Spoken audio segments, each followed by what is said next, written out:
Hello, everybody. It is September 6th, 2025. I hope you're all doing well. Let me say hello to Rage Against the Machine. Hi, Rage. Andrew Cruz and Tony Punch, and I got the video. Okay. Um, Debbie Frado, hello. Barb, hi. And that looks like it. That's it. Wow. All right. Well, let's just go to radar. And it's not looking good. We've got training thunderstorms that are starting in Alabama and go on to Georgia and South Carolina and North Carolina, Virginia, on up, Maryland, and New Jersey. So all the way on up and stretches into Canada. That's not Mother Nature. Florida, you've got some bad thunderstorms going on, and yeah, look at these pulses out of Colorado and Kansas from the Doppler radar. Very dangerous what you are looking at. So we also have these extremely low frequencies blasting away Southern California and a whole lot of activation of supercells in New Mexico. So, Florida, this is not looking good. Is that the Tampa area? Or is that a little bit north of Tampa? Upstate South Carolina, Georgia. Look at the line of supercells here in Georgia. Not Mother Nature. The whole line activate supercells, North Carolina into Virginia. And yeah, so yeah, I'm thinking of a subscriber in New Jersey, and well, it looks a little bit north of her area, so I hope she's okay. And look at these frequencies coming out of, I guess, Maryland, or maybe, I think it's Maryland, into Pennsylvania. All right, well, what do we have? We've got 6 active severe weather warnings for Arizona, Delaware, Maryland, and South Carolina. All righty. Spartanburg and Union in counties in South Carolina, Santa Cruz County in Arizona, Gilead and Yavapai in Arizona. I'm not sure if that's how you pronounce it. And we've got Kent and Newcastle and Caroline and Kent, Queen Anne's in Delaware and Maryland. Special marine warnings for Turkey Point, for Quincy, I think that's Massachusetts, and Bowers Beach. Where are they? Right up here, up north. Yeah, Delaware and New Jersey and Massachusetts. Weather-wise,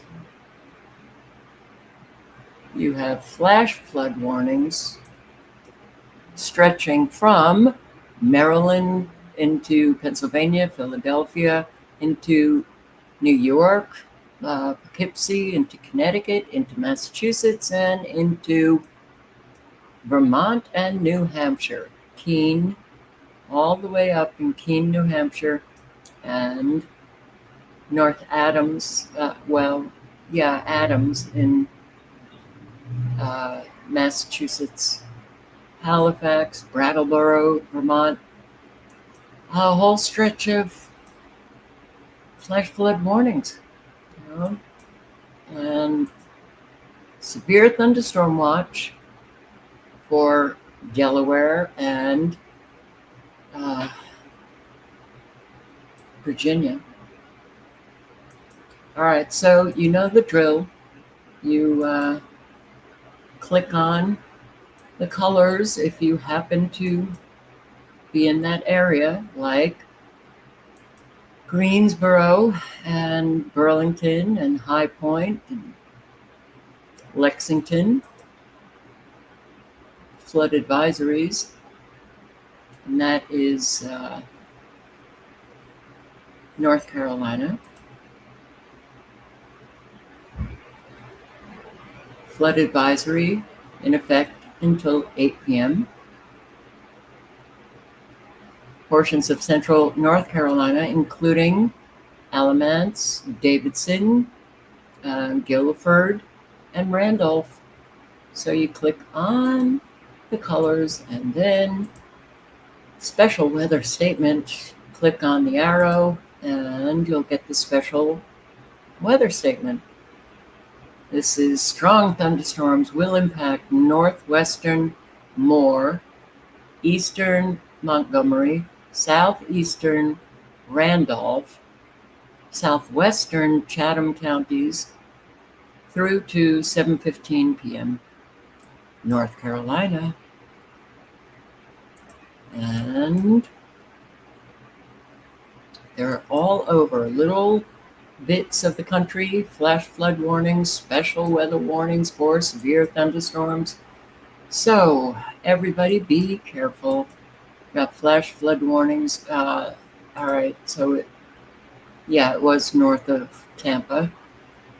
Flood advisory in effect until 8 p.m. Portions of northern Florida, the county of Levy, and also Orlando. And I hope everybody is okay. You remain safe. Texas, of course, Texas. Burn and Gray Forest, Hilots. I'm not sure if that's the correct pronunciation. And wow, New Mexico, Arizona, Nogales, Tucson, and New Mexico once again. Socorro, you've got a lot of flood, a whole patch right here. Las Cruces, Nogales, severe thunderstorm warning, 60-mile-per-hour winds. So, all right, I'm going to post the link and you can click on it if you're in any of these areas that are colored. Just click on the color and you will get information about your area. We had a 2 a.m., all of a sudden, this crack of thunder, which was pretty intense.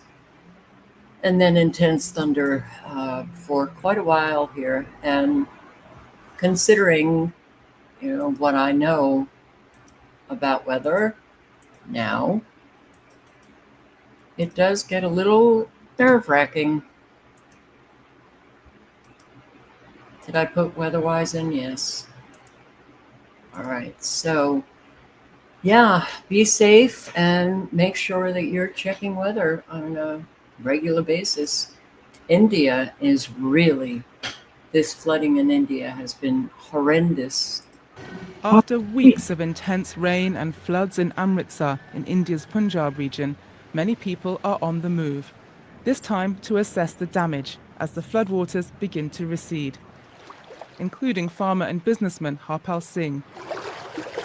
He fled his home when the water came gushing in. We have had very little help from the government. We got some drinking water from them. We have received nothing else so far. I farm on 20 acres of land. It's all gone. One can easily make $900 per acre, so you can imagine the losses we have suffered. Many farmers in the Punjab region are in the same situation. Around 175,000 hectares are affected. The loss of crops and livelihoods is devastating in one of India's key agricultural regions. The flooding disaster is bringing locals together. Volunteers support victims by serving meals. The kitchen runs with help from a lot of people from the community. Someone contributes rice, another person gives wheat flour, others pitch in with other items. That's how we manage to run it. The flooding threat isn't over yet. In the capital, New Delhi, the River Yamuna flows at dangerously high levels. Low-lying areas around it remain submerged. Experts say the intensity and frequency of extreme rainfall will increase, and that governments need to plan better to protect people from a changing climate. Anywhere in the world now, don't count on government. Evacuation orders issued for massive brush fire in California's Jurupa Valley. Another fire. Evacuation orders issued for a brush fire in Jurupa Valley, California. It's about 40 miles east of Anaheim. That has scorched more than 100 acres. The blaze erupted about 5:20 p.m. local time Friday, and as of 8 p.m. last night, it's estimated scorched 140 acres so far. Fire officials say the fire was burning in light, flashy fuels and initially estimated at 15 acres before growing. It's unclear what caused the fire. They also had some other fires thanks to some lightning strikes. We have that magical combination out in California where it's really dry. We have occasional gusty winds, and the relative humidity in the afternoon in some of those inland areas is like 2, 3, 4, 5%. My goodness. So It's dry, it's windy, and fires. So the lightning strikes are causing a lot of fires now. This is containment grows, but evacuations remain in place. Oh. Colorado, doesn't this look interesting? This fire, grass fire. Somehow this grass fire stopped right there, and this grass didn't catch on fire. It's very odd. Plasma coming from underground. This is Arvada community in Colorado. Scorched patches of land are all that remain from this fire near 82nd Avenue in Arvada. Oh yeah, we pretty much saw flames coming through here. People like Carmen Spagnola and his neighbor Sue were forced to leave as the flames pushed towards their homes. My wife noticed and she said, "There's a fire out there." And I said, "Really, fire?" You know, we saw the smoke and I thought, oh, there's some people burning trash. I said, this is bigger than a trash fire. And to give you an idea of just how close those flames got, look, they pretty much came within feet of these people's backyards. And when we talked with neighbors in more depth, they told us their biggest concern is that road right down there. If this whole community had to get out of here, we would be jammed up, no question. That's because 82nd Avenue is the only road out of the Leiden Rock community. I mean, I was seeing firsthand how everything was closed down. And I mean, nobody could get out. This isn't the first time neighbors have been concerned about their emergency escape routes. They started talking with the city of Arvada after the Marshall Fire back in 2021. Neighbors say today is exactly why they need a solution. I think that road should be widened and maybe they should look at another exit road, you know. It would be very easy to just put, even if it was not a road that was opened all the time, just to put a road across the railroad tracks. They wouldn't even need a signal or anything, just something that gets out there to 72. Sue says it might be up to her and her neighbors to finally find a fix. Hey, look. Yeah, well, the fix is up to communities, up to individuals, because there ain't no fix coming from fabulous government, but pay your taxes and make sure you pay on time, okay? Forest fire as a military weapon. Oh, man. Well, I'm going to link. I hope you circulate.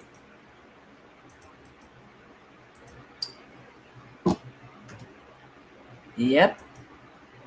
Once again, I know I've posted this, others have posted this, but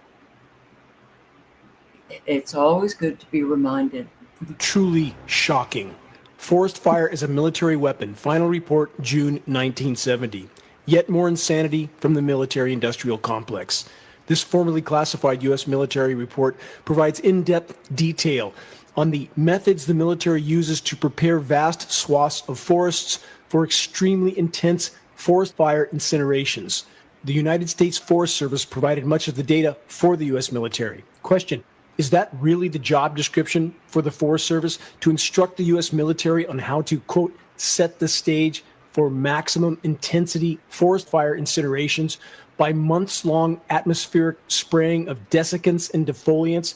Are U.S. citizens and populations around the world now in the same category as the Viet Cong were during the U.S. invasion of Vietnam? Even more disturbing about this report is the fact that it includes specific data that outlines the best engineered forest fire incineration timing for various regions in the U.S. and other nations that are thought to be U.S. allies. Washington, D.C., Florida, New Mexico, New York, South Carolina, Texas, Utah, Minnesota, Los Angeles, Mount Wilson, Blue Canyon, Mount Shasta, California. Other countries rated for their incineration potential include Greece, Turkey, France, Spain, all of which are countries that have recently been hit with catastrophic forest fires. Just a coincidence? You decide.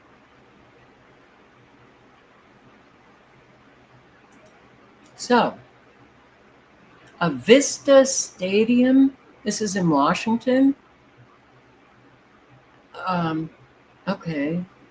Krem, firefighters are working to put out a large fire at Avista Stadium. You can see flames and damage to one of the Spokane Indians building. This is video from earlier, about 3 hours ago. But at this hour, the fire is still burning. There is still a lot of smoke coming from Avista Stadium.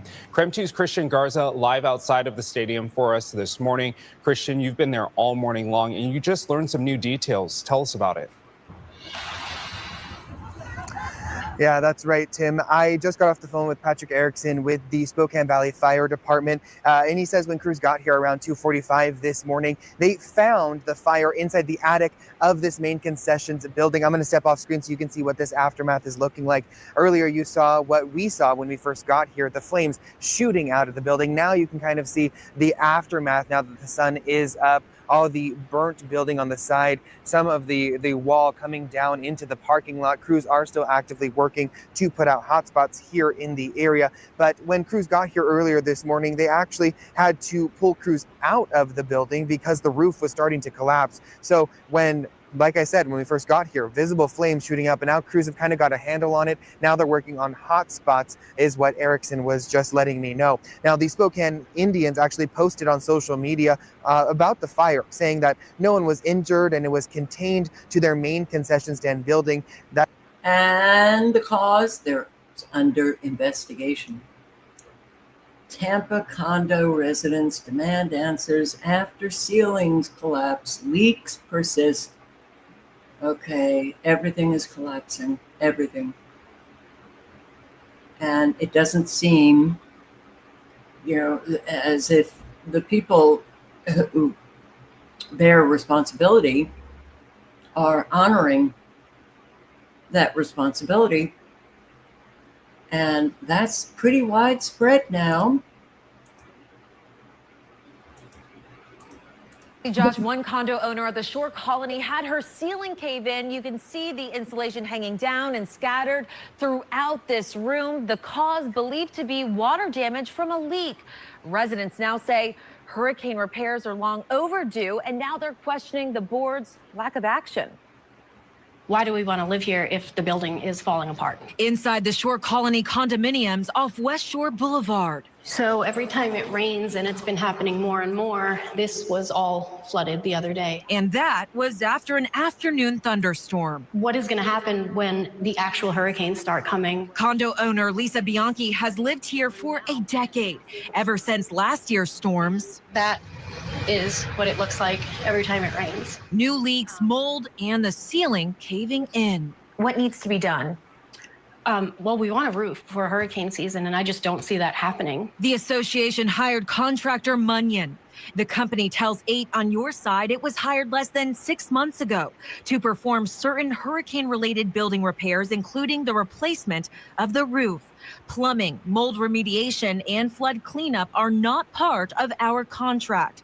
Munyon continued to say the materials for the roof are expected to arrive next week and work will begin. And we've been telling the board. On top of Bianchi's monthly association fees, she had a $3,500 special assessment fee. She also says the board received insurance and FEMA money, so she and other owners are asking why the delay in repairs when the peak of another hurricane season is days away. Where's all the money? Where's the insurance? Where's the payouts? Like, the answers are few and far between. I asked board president Renee Rickard. In an email, Rickard wrote the board is adhering to all of its duties set forth in Chapter 718, and the association's governing documents and the information requested is only made available to members of the community. Bianchi then went directly to the city of Tampa. Inspectors were sent out. They immediately put a stop work order on both buildings. So there's been a lot of work done without permits. The city of Tampa cited Shore Colony for a code violation, working beyond roof replacement and AC changeout permits. So it launched an investigation. The city says it has not received any plans to review to confirm compliance, leaving residents like Bianchi with no hope. They're not doing things properly. They're putting Band-Aids on something, and you can see that by walking around the building.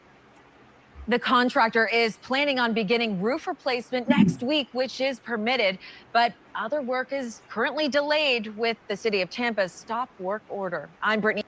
Oh, how fabulous.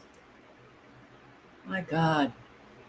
And farmers telling you food shortages are absolutely coming a lot sooner than many of us thought. These farmers are going down. What did he have to say? That banker told me that if there isn't any kind of federal assistance soon, we could lose farmers at an alarming rate. What we're needing help is some sort of federal assistance. We started out in 23 and 24 have been off years. Some farmers had to refinance in 25 of this year to be able to stay in business, to help right the ship. Paul McAnally with Southern Bancorp says that agriculture contributes $16 billion annually to the state of Arkansas's economy. He said right now, Arkansas row croppers are projected to lose about $1 billion. Banks have stayed with their farmers this past year, the past 2 or 3 years, and we want to continue to work with our farmers. The biggest problem that some farmers are facing is running out of equity. Kenny Qualls is a farmer in the Lake City area. He said the future is very uncertain. Right now, there's no optimism. There's no way to look at a profit. So a lot of people are going to be getting out. We always look for the next year, but the next year is not promising anything better. So it's taken away hope for a lot of people. McAnally said up to 1 in 3 farmers face going out of business. It's just the farm families themselves, their mental health, of being able to survive this. We need to put our arms around them, help them through this hard times. I really don't think people understand how bad the situation is. It hasn't got a lot of attention. And even if the government was to step in with a large payment, that might be a temporary Band-Aid. There's a lot of little stuff that could happen and help a little bit, but until our markets turn around and our inputs come down, it's not going to get any better. It's just going to get worse. We're in trouble. We are definitely in trouble. Yep. Michiana, and this, I believe, is another state, Local farmers face market uncertainty. Everybody is facing uncertainty. It's not just farmers, but everybody in business. Why? Well, the chaos of the Trump administration and their tariffs and life just in general here in the good old US of A. You know, corn and soybean farmers in Indiana are struggling with the market Sorry, Indiana. I thought it was Michigan, but uncertainty right now as President Trump continues his tariff war with Mexico and China. Our John Kim joins us now with more details. So, John, what are you hearing? Hey, Lauren, I talked to some farmers from our area, and they say the last 6 months have been one of the toughest times for their businesses. Adding the ongoing tariff war is making the situation even worse. So I think that's the biggest thing right now for farmers. They just kind of want to know where things are going and how bad it's going to get. Connor Reich helps corn and soybean farmers in northern Indiana to sell their crops at best prices. He says farmers are going through one of the hardest times right now because of the low price tags. The biggest factor driving down the price is the supply level. According to USDA, American corn farmers are expected to produce 16.7 billion bushels of corn in 2025, which is a 13% increase from the last year. And the Hoosier State is having an all-time high productive year with the highest corn yield per acre in its history. Increased production slashed the price of corn in half, with corn being sold at $3.83 per bushel. This is a 53% drop from the peak in 2022. But things got worse since President Donald Trump was sworn into his office as it kicked off the trade war with China and Mexico, one of the major importers of American corn and soybeans. When you add in this new variable of tariffs, that just makes things worse because we don't have the demand needed to cover all of those bushels. American Soybean Association sent a letter to President Trump, part of the letter stating the new tariff rates, quote, puts our farmers at an untimely competitive disadvantage. Although most corn and soybean farmers in our area sell their crops to domestic buyers in the South, Reich says global tariffs would eventually have a trickle-down effect on our local farmers, adding now is the time for the president to give answers to the farmers. President Trump has been going back and forth about delays, pushing tariffs off, changing the numbers, and that's just made our markets even more confusing. yeah, maybe he should stop that. I thought he said those tariffs because they were just going to make America great again, put so much money in the pockets of Americans. I don't think that has happened at all. Arizona town is sinking as commercial farms pump groundwater, forcing locals to drill deeper wells. Oh, God. Every little aspect of life is sinking. A summer of extremes, scorching heat, sweeping dust storms, and megafires burning across the Southwest.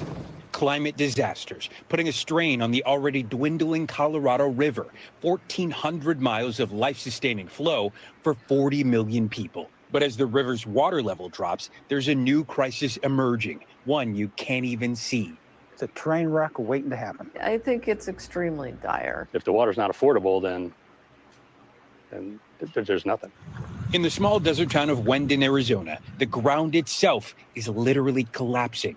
In the last 15 years, Wendon itself has sunk into a subsidence bowl. We've sunk over 3.5 feet. We sink at another 2.2 inches per year. This is a wellhead. Gary Sater knows this firsthand. As chairman and general manager of Wendon's water district, he's responsible for keeping the town's taps flowing. But with no access to the Colorado River, Wendon relies entirely on groundwater, a supply that's now being drained faster than it can recharge. It's absolutely out of balance. It's not sustainable. Experts say the biggest impact comes from agriculture. Massive farms pumping thousands of gallons a minute for crops like alfalfa with almost no oversight. One study from Arizona State University says nearly 80% of Arizona has no groundwater regulations at all, and corporate farms don't have to report what they take when a well runs dry. They just drill deeper. there's no way to know how much water is even left. That lack of oversight hits small. Oh, you in Arizona, click on the link, listen. This is not just in this little town, but all of Arizona has a major water crisis that unfortunately, manufactured.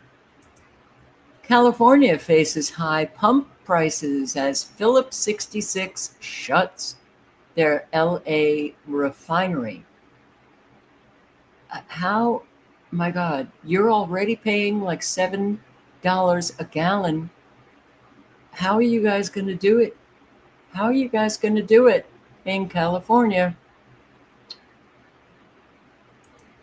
And yeah, another very good video of people, talking about their struggles and asking how the hell are people doing it. And well, unfortunately, we know that an awful lot need help, and just doing it individually is not working. It's incredible how many people are breaking down from the cost of living crisis going on in America. People are sharing testimony after testimony, basically realizing that the pot is boiling and they don't know what to do. They're really struggling. In fact, I've actually received feedback thanking me for sharing these videos because a lot of people have been feeling alone. They think that it's just them, but in reality, it's so many people all around us. I know I'm not the only adult that sits in their car wondering how they're making the most money they've ever made in their entire life, and it still doesn't seem to be enough. My rent is $2,000 a month, and I live in a townhouse. My car note is $535 a month, and that's on the low end compared to what I see a lot of people pay. My car insurance is $370 between two vehicles. And every time I fucking turn around, that shit's going up, and they can't even tell you why, other than that the rates have increased. Why? My HOA just decided to charge me $100 because I left my garbage can sitting out in front of my house for a couple of days because I needed to let it dry after dumping it with bleach because there were maggots in there. You rent from these companies and they penny pinch you on every thing that they can. We are being bullied into poverty by these corporations and billionaires. And we have somebody in office gaslighting us in our face, telling us, oh, no, you're not. I don't understand how the families that are living off $15 an hour, like, how are you doing it? How do you pay your rent? What do you do when your car breaks down? I don't know, dude. I'm just sitting here. I'm like, I'm blessed compared to a lot of people, and it's still hard. I truly cannot be the only person in this world that feels like I'm just existing. Y'all, I work. My husband works. And it's like, where's the extra money to go enjoy life itself? At this point, I'm only living to work. Like, there is no enjoyment except for to just work. I am ready for that point in my life where I can go to work, but then on my free time, I have all the money to go do all the things I want to do. But for now, it's just working and existing. How are y'all affording stuff right now? I feel like we're not talking enough about this. Everything is so freaking expensive, and I don't know what the heck. I know I'm not the only one going through this. I mean, from groceries, clothes, everything is so expensive right now, and it's literally by the grace of God that me and my family are surviving. I can't imagine what it's like for somebody who doesn't make the type of money that I make, and I don't even make a lot of money. But like, this is really a struggle. How are we surviving? I'm not paying federal taxes, and the reason for that is the system is completely broken and is no longer serving normal people. I just have been overwhelmed, honestly. There's so many comments at this point, specifically on TikTok, of people who are doing the same and have done the same for a long time. And I think it's amazing to see everyday people coming together and to feel like we really are going to win. We're going to win. Listen, if you still want to come to America because you believe in the American dream, let me tell you something. That dream died like 30 plus years ago, and now we're living in a dream that involves paying $10 for a dozen of shitty eggs, paying $2,000 a month for an apartment in the ghetto that's about 700 square feet and it has no walls. And then if you want to go to university here, you're looking at around $100,000 for a 4-year education. That's on the low end. But in those 4 years, you might get shot because everyone seems to want to shoot each other for some ungodly reason. Then you're going to graduate thinking, oh, I graduated. I have a degree now. I'm going to get a good job. Your good job is going to pay you about $40,000 starting off, maybe. And then they're going to say you're going to work 40 hours a week. When in reality, you're going to be working about 50 plus hours a week because they're going to guilt trip you in by saying, we're a family, we're a team, we help each other. And they're not going to pay you overtime for that because why would they? If they get your help for free, why would they pay you for that? Okay. Then there's no work-life balance. That company you're working for now doesn't want to give you vacation days until like maybe your second year working there. And those vacation days are maybe 4 days out of the whole entire year. That includes holidays. All right. Then if you're sick, too bad you still have to come to work. Okay. Then if you want to buy groceries, your groceries are going to be your whole entire paycheck because no one can afford to eat here anymore. I go to the grocery store for 4 things. It's like $50. All right, I gotta ask y'all something real quick.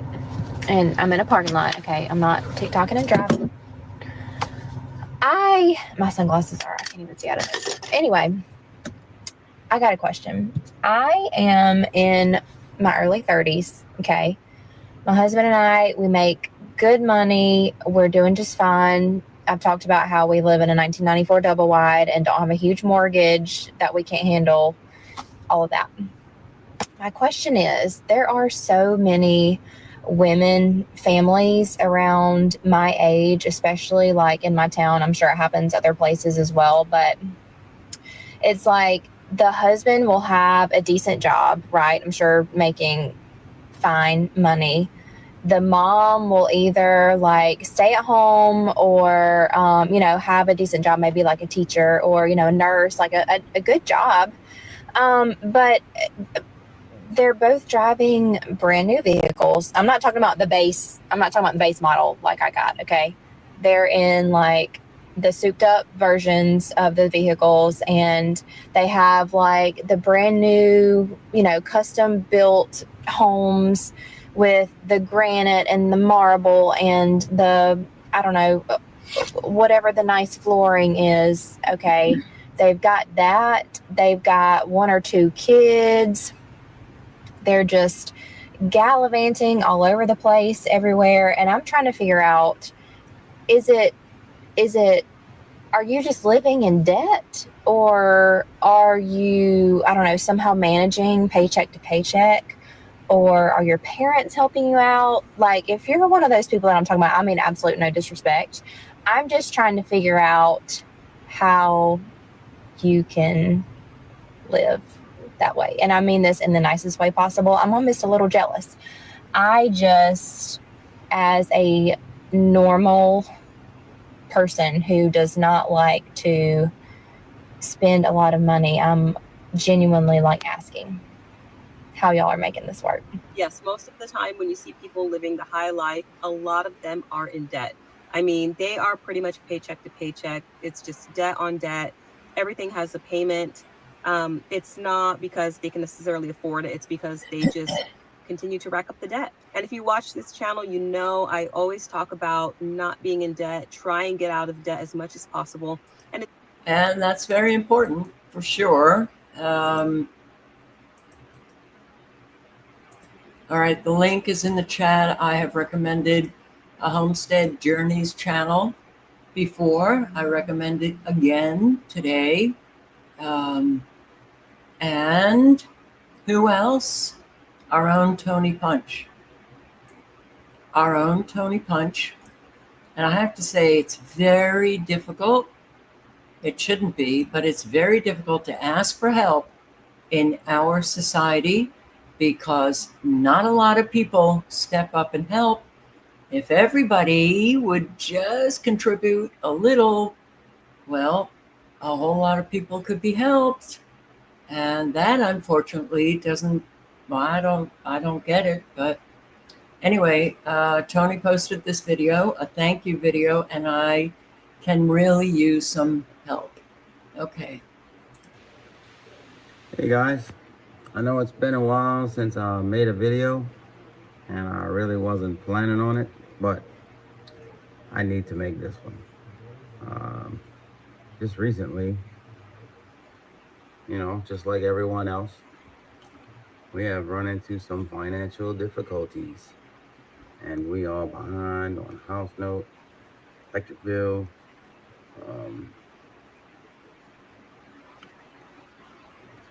gas, I think it's okay. No, we don't have the car note. But, yep, it happens, and I wasn't even gonna say anything, but I kind of changed my mind in one live stream. Carol Clark, neverlosetruth, just happened to mention it. Hey, it's happening to me, just like the things you're presenting in your live stream. And I didn't expect what happened. A lot of people were like, what are you talking about? Carol saw my comment. She said, well, what's going on? So they asked a lot of questions. I gave the answers, and miraculously, people helped. So that right there should tell a lot of people. Instead of just sitting in silence and suffering and going down and losing it all,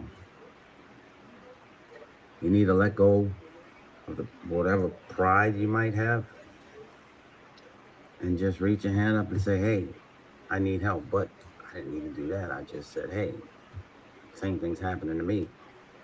I didn't say I needed help, but boy, did it come. And we can still use some more. So anybody else able and willing, you sure use it right now. Because a lot of us are going down, losing everything, being homeless. And we are so damn close to that right now. So I do have to thank by first name, Carol, Julie, Carolyn, Karen, and Barb. Thank you guys, sincerely. And Daniel. Every fiber of my being. Thank you. It means a lot. It really does. So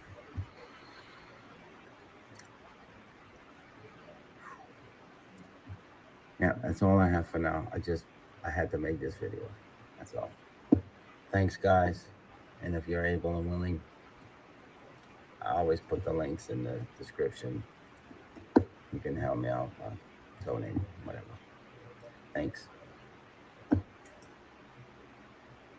And Daniel W. So there were, I think, over 600 that watched that video. And what was it? Julie and Carolyn and Barb, Daniel. And I think I'm forgetting someone. That's 5. Wow.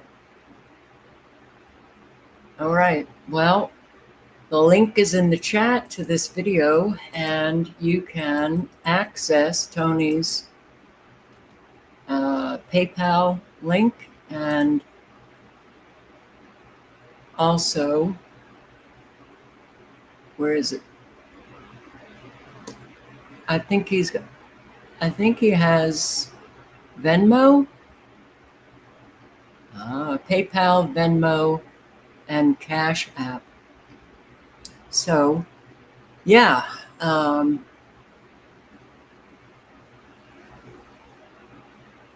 If you can, I do know that an awful lot of people can. You know, nobody's asking you to cough up thousands of dollars, but even just 5,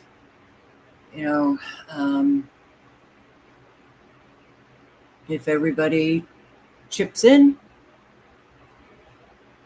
I'm telling you, losing everything is very painful. I live it. It's very painful. It doesn't have to be, but it is. So,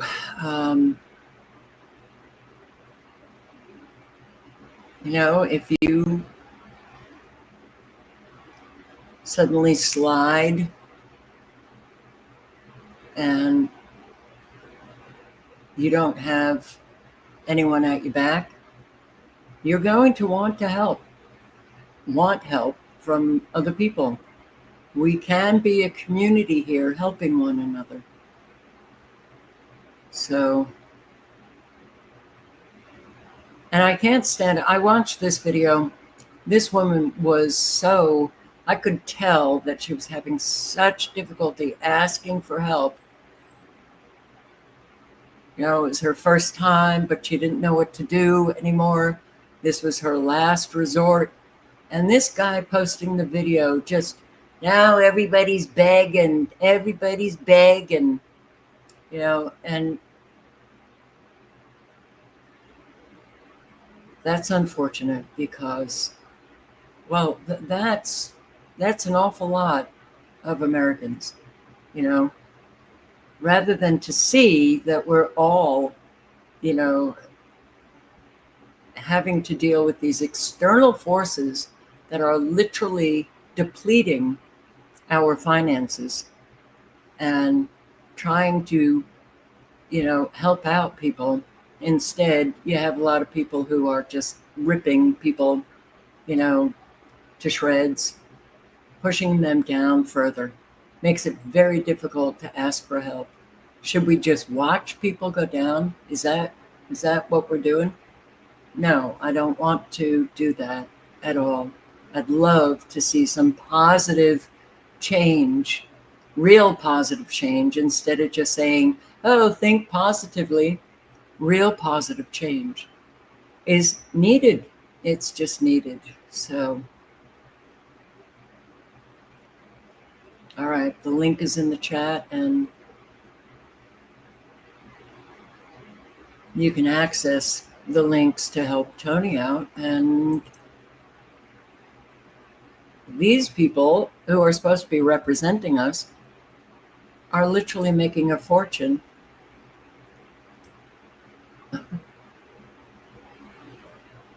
And we allow it. We do allow it. Wrong, fundamentally, and the American people know it's wrong. When people think of the best investor in the world, the person who knows the stock market best, they often think of Warren Buffett. Buffett regularly beats the market with his investments, netting about a 19% return, which is pretty good. If you put your money in an index fund, you'll often get about 10% a year. So Warren Buffett nearly doubles that. Not bad. But there is one group that beats the market by even wider margins, taking in massive profits. They aren't math geniuses, they aren't experts in statistics, and they aren't using an algorithm developed by some tech startup. And they don't work at a stock exchange on the trading floor. They work here, on the floor of Congress. They're your elected representatives, and they are beating the market by margins that make even Warren Buffett look like an absolute chump. We get questions from you, our audience, quite a lot about how members of Congress get so rich. After all, they have a fixed salary. They can't have a bunch of income on the side or just have another job. Turns out, the answer is a little boring. It's mostly be rich already before you're elected to Congress, have a rich spouse, and maybe write a weird book. But there's another big part of the answer, and it's all of this. Play the stock market and do it better than almost anyone else. So how are members of Congress doing this? Did we accidentally elect generationally talented stock traders? Or is something else happening here beneath the surface? This is a look at how members of Congress get rich through some of their most suspicious recent stock trades and what, if anything, can be done about it. And the reason for all of this is that, quite frankly, members of this body are privy to information that the normal person just is not. So again, we have plenty of protections. We have the disclosure. This is a completely unnecessary piece of legislation. We signed up for this job. We knew what the pay was. It isn't a, we're going to pay you this much plus corruption. How many people in the audience, how many of you don't want to make money? Anybody want to be poor? I don't. I'm going to take you back to February 2020. At this point, nobody in the public really knows just how bad this whole coronavirus thing would be. But if you were a US senator who sits on the Intelligence and Health Committees, like Richard Burr, who gets confidential briefings on threats to the US, you might have a pretty good idea of what's coming. Publicly, at the time, Burr seemed confident this COVID situation wasn't that bad, that the US was ready. On February 7th, he wrote an op-ed for Fox News saying just as much. But on February 13th, just a day later, Burr was dumping his entire portfolio, selling off a ton of stock, potentially up to $1.7 million worth. But here's the thing. He did all of this while the market was at an all-time high. Why would he do that? Maybe because he was receiving closed-door briefings telling him this virus was going to be bad for the US economy in a big way. Soon after, the market did crash, the economy did shut down, and Senator Burr miraculously dodged the financial ruin that many of his constituents felt at that time. Now, if you're thinking to yourself, that sounds like it should be illegal, I had the same reaction, and you would be right, sort of. You see, in the United States, we have laws against what we call insider trading. The buying and selling of stock by corporate insiders who have access to non-public information that could affect the stock price can be a criminal offense. Now, I don't work for the FBI, but to my untrained eye, this looks a lot like a politician using his insider knowledge to dump his entire stock portfolio before a market crash, all while assuring the public that everything was okay. Apparently, the FBI disagreed because after conducting an investigation, all charges were dropped against Senator Burr and they found no wrongdoing. He got off completely scot-free, which is shocking to me. We have a specific law against insider trading just for members of Congress. It's called the Stock Act. Stop trading on congressional knowledge. Cute, I know. But to me, this law looks like it doesn't work at all. Because here's the thing, Senator Burr, he's not the exception. To better understand how widespread this issue is, and if one party is doing it more than the other, I sat down with Chris Kardatsky of Quiver Quantitative, a company that uses alternative public data sources to help retail investors make better decisions. Because apparently, one of the best ways to do that is by tracking members of Congress. Last year, we launched a portfolio on an app called Autopilot. Every month, it buys stock in the companies that are being bought the most by members of Congress. And since we've launched that last year, it's risen around 33%, I believe, whereas the market is up around 24% over the same time frame. Is either political party worse on this? Does one party trade more than the other one? We haven't seen any sort of lean one way or the other. We see suspicious trades on both sides of the aisle. Are there any other examples of trades that you've been watching recently that you could walk us through? Back in November, we noticed Representative Debbie Wasserman Schultz buying stock in a company called Viasat. And it really caught our eye because it was the first time we'd seen her buy the stock. It was the first time we'd seen any member buy the stock. Okay, so Debbie Wasserman Schultz sits on the Appropriations Committee and the Subcommittee on Military Construction. That's not a good look right off the bat. And then in December, it was announced that Viasat would be awarded part of like a $4 billion NASA contract, and the stock just rose. Looks like they got another big contract also with the Department of Defense right after the NASA contract. A couple years ago, we saw Representative Susie Lee buy stock in a company called Rheinmetall. Which is a German defense contractor, which, I mean, that rang alarm bells for us because it's like it was a stock we hadn't really seen any members trade before, and obviously very tied into U.S. defense policy. It's like they're doing a lot of work with the Army lately, tank modernization, but there's big money in that. Susie Lee sat on a committee on military construction, and since then the stock's risen like I think 250%. Last year we saw Senator Mark Wayne Mullen buy stock in a company called Badger Meter, which really caught our attention because Badger Meter makes automated water meters, and Senator Mark Wayne Mullen sits on the Senate Committee on Environment and Public Works, and we learned that the EPA had recently passed a mandate basically encouraging cities to switch to automated water meters. The year following the trade, Badger Meter stock rose around 40% before Senator Mark Wayne Mullen closed his position. In April of this year, we saw Marjorie Taylor Greene buying up stock in dozens of different companies, and a lot of them were companies which we hadn't seen her buy before, and we hadn't seen almost any members of Congress buy before. So there's one company which stood out to us in particular, which was Restoration Hardware, which I'd heard of just days earlier when the stock price plummeted following like the Liberation Day tariff announcements. That was when Marjorie Taylor Greene decided she wanted to buy the stock. And then over the next, I think, week, when the tariff announcements started to get rolled back, the stock rose like 30%. I think by our estimates in Poe, she made around $100,000 off of all of those trades she made during the tariff dip. She's claimed that those trades were made by her financial advisor. Guess what he did? Lots of dip. And that's what anybody that has any financial sense does when they know the market's going to be going down. I mean, this tariff chaos stuff is crazy. 55 days, 2,200 trades, millions and millions of dollars. Are members of Congress just day traders? We've been seeing a lot of crypto trades recently. President Trump is also taking a victory lap today, signing into law the first ever major federal cryptocurrency legislation. And trading meme coins in general definitely raises an eyebrow. This all feels so obvious. And I hate the obvious when so many people just don't want to acknowledge it. Yeah. Screw over your constituents, but increase your wealth by insider trading that if any of us did it, we would go to jail. Beloved actor tries to reason with Trump supporters. They refuse to listen. All right. I don't know if I'd like to play just a few minutes of this video. I don't know if I'm going to get a copyright strike, but I might just play 1 minute and then read what, who is it? Jeff Daniels is saying, you know, do I care that he's a celebrity? No.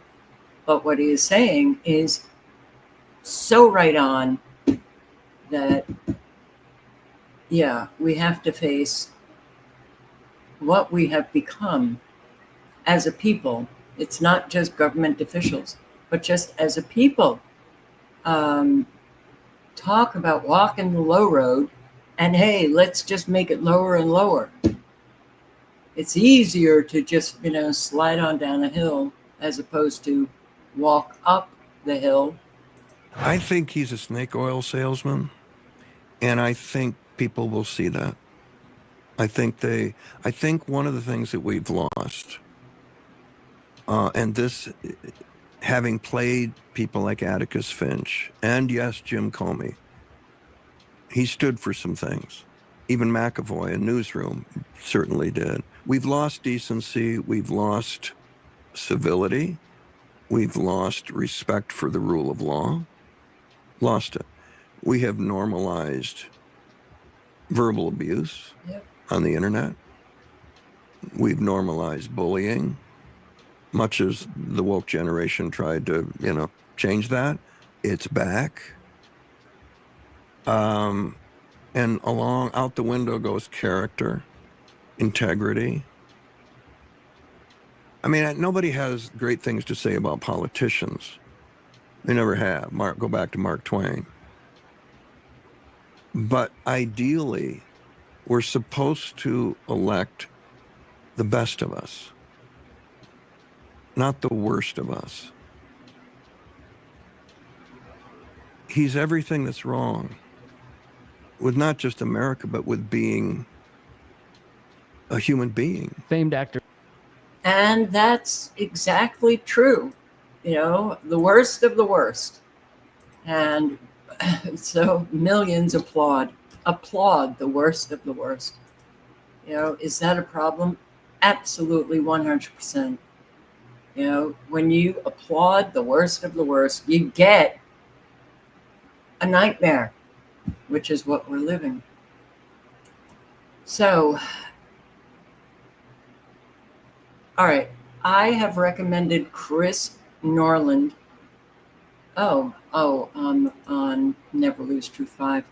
I really like what he has to say, and the link is in the chat. Click on the link and check him out. I think you're going to want to subscribe. So a lot of people have been asking about this, and I'll just tell you guys, we're just waking up here in Korea and seeing the news ourselves. Trump has his ICE goons at a Hyundai plant in Georgia, and they're arresting nearly 500 people. Many of these people are South Korean. I want to go over it with you, and let's jump right in. So these are the headlines. South Koreans are swept up in immigration raid at Hyundai plant in Georgia. This is what it looks like there. Site, okay? Our Homeland Security, we have a search warrant for the whole site. We need construction to cease immediately. We need all work to end on the site right now. So just imagine you're visiting the USA and you come because, remember, Trump is claiming that other countries are going to invest in USA, right? Hyundai is literally building, right? So this is a Korean company. And you come to do business and you get arrested. Like how would you feel? I mean, my initial reaction, just pretty frank, I'm pretty upset by this. I just think USA is completely uninvestable at this point. You can't do business with these people. I mean, you try to do business, then they arrest you. And then Trump is like now changing the Department of Defense, Department of War. This is actually their social media. This is their social media with how they're posting it. It like they're just like, hey, you know what? Let's just go Fallout 1984 if you want to go Fallout, 1930s kind of stuff. Department of War. And then they change the logo, also Department of War. You're arresting your allies.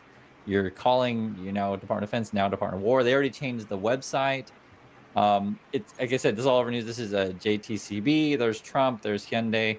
And, for those of you who watch my channel, be it from various countries around the world, just imagine if citizens from your country were arrested. How would you feel? Now, I'm an American citizen. I'm also Vietnamese, so I'm not Korean at all, but my wife is Korean, and I speak Korean. People always ask that question, but I speak Korean, Chinese, and Japanese. So I look at multiple news sources, not just USA. But if you're, an international person, right? You're from another country visiting USA, and these are the footage. This is the footage in Korean news. They're showing Humvees. They're showing helicopters. They're showing people running through factories being chased by ICE. Like, would you want to come and do business in USA? I mean, it's pretty obvious. The answer is clearly no. This is what USA is right now. Listen to this. Our Homeland Security, we have a search warrant for the whole site. We need construction to cease immediately. We need all work to end on the site right now. Right, so they just come in, and it looks like they're probably in some sort of meeting or whatever. Maybe it was I don't know what the work's talking about. They're talking about probably building cars or how are we going to get production up. And there's people that show up and it's like, okay, stop work all right now. You're all arrested. And then one American was saying, like, is this USA Almost anymore? for a second, like, are we in the U.S.? Like, I've never seen them come out like that, guns drawn on the roof, helicopters, and you just had to wait your turn, give your ID, let them do the background checks, and when they told you to go, you had to go. So my understanding of this, and I was reading through this stuff, there's a high possibility that many of the Koreans were on like a 90-day E-Star, and the Trump people are going to claim that you're not supposed to be working. I Googled it, and I actually dispute that, and their lawyers are going to dispute that also, saying, no, we can take meetings and we can do these things. And this, again, Trump is encouraging people to come invest in USA, and then they can arrest you, I guess. Is that our plan? This is also what they're doing here. This is on Fox News. They were celebrating, I guess, that we're changing the Department of Defense to now the, was it the War Department? Department of War, what are we calling this thing? Remember there, as they peel off the, and they did this before with the USAID. It's sick, yeah. And this is the thing I was telling you guys about. Here it says that you can just do a quick Google search. It's called the ISTA. Yes, South Korean citizens can conduct some type of business activities on ISTA visa for short visits. So be it, scientific, educational, professional, business convention, conference, consulting with business associates, negotiating contracts, short-term training, tourism, these kind of things. Then here's one of the lawyers commenting on the situation. Charles Cuck, an immigration lawyer in Atlanta, said 2 of his clients were in the country under a visa waiver program that enables them to travel for tourism or business days for 90 days or less without obtaining a visa. Were caught up in the raid. Quote, my clients were doing exactly what they were allowed to do under the visa waiver, attend business meetings. He said on Friday, noting that one of them, quote, had just arrived on Tuesday and was leaving next week. And these kind of situations doesn't sound particularly unusual to me. Anyone who's traveled for business, you go in, you take a few meetings, whatever, maybe you're going to train some people, and you leave. And you conduct business as usual. But for Trump, nothing's business as usual these days. Again, Trump is asking other countries to invest in America, other foreign companies to invest in America, and then I guess when you send workers to invest in America, they arrest you. Like I said, I think at this stage, America under Trump is completely uninvestable. You can't do business with these people, and I wouldn't. That's just my opinion. I think it's pretty obvious, and that's why I was showing. Another obvious. All right, the link is in the chat. And, it has good commentary. So, yeah, the Hyundai plant in Georgia. There were, well, some mainstream media articles are saying 300, others are saying 500 that were just stop the work immediately, line up against the wall. This is not what our country used to be, but now this is what it is. And I also think that all of these operations are getting Americans used to it. Again, just not even caring. And maybe they'll care a little bit when they're told to stop work and get up against the wall. This is the start of tyranny showing its face all over the country.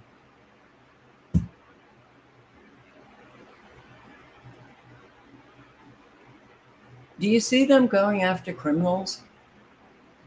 I mean, maybe a video here and there, but they're going after the workers. They're going after a whole lot of these migrants who are doing the right thing, but it doesn't matter. You know, they're arresting them, they're detaining them, and some are American citizens. That number just continues to rise on up. It never comes back once it's gone. What this is all about is in preparation for a system lockup and pandemonium in the streets. Millions of people are going to die. Yeah, you heard that number correctly. And they're getting ready to enforce a full-on police state. The control of information is the next step. And again, I have that. It's in your inbox right now. Here. This one here. The authoritarian control of information is about to take on a whole new level. It's the same pattern that has followed every single fallen empire. But you see, the 1% and 2%ers, as they rape the nation, whatever's left of it here, they got their parachutes, and they're sucking us dry. Where's the revolution? It's right here, I'll be honest with you. But where are the people taking to the streets? Nowhere to be found. They're sheep leading themselves to the slaughter. It never. Yeah.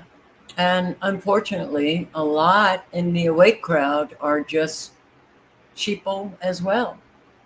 You know, sitting back and just, yeah, you know, I'll walk to the slaughter. And man, do I whew.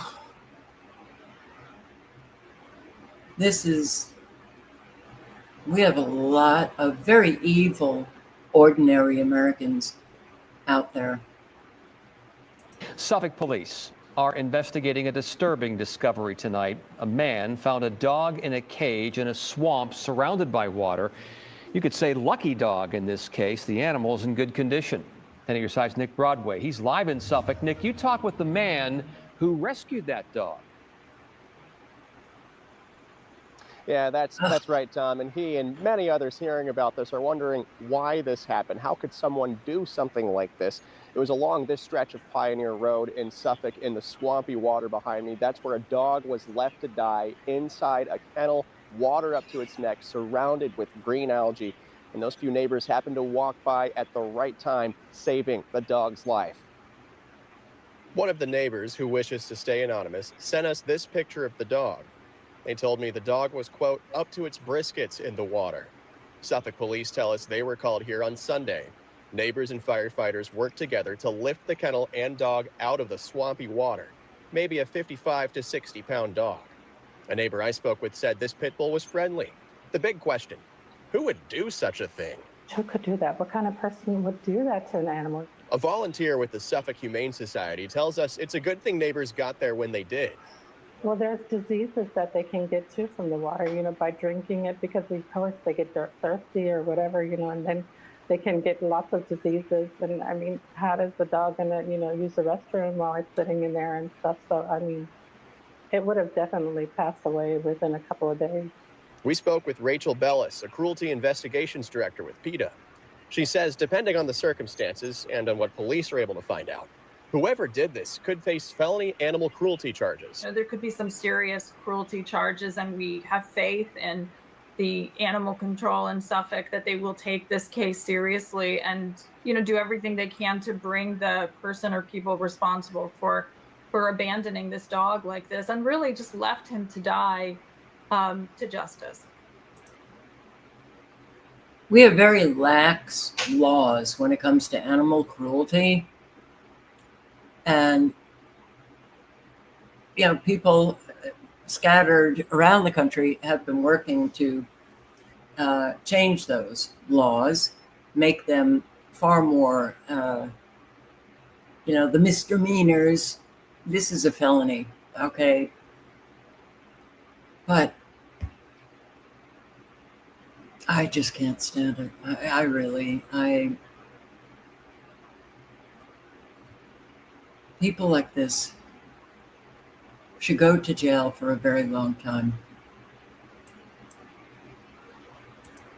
Or have the exact same thing happen to them that they do to their dogs and cats and whatever animal. Have the exact same thing. Get in a cage, we'll drop you into a swamp.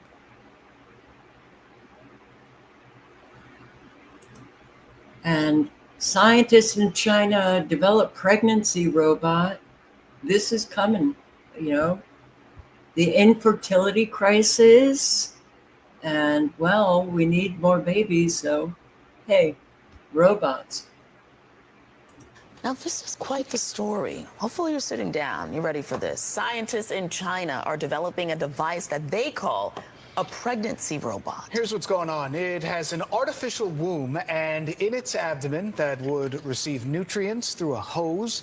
The robot would be able to carry a fetus for about 10 months before giving birth. You heard that right. It's not clear how the fertilized egg would be implanted in it or how the bot would give birth. This sounds like a science fiction movie. Usually this is where the Matrix comes into play and Neo has to come save humanity. Hiring a humanoid to carry out a baby would reportedly cost about $14,000. That's a fraction of what a human surrogate would be paid if all goes to plan. The prototype could be ready by as early as next year. So many questions still remain. Okay.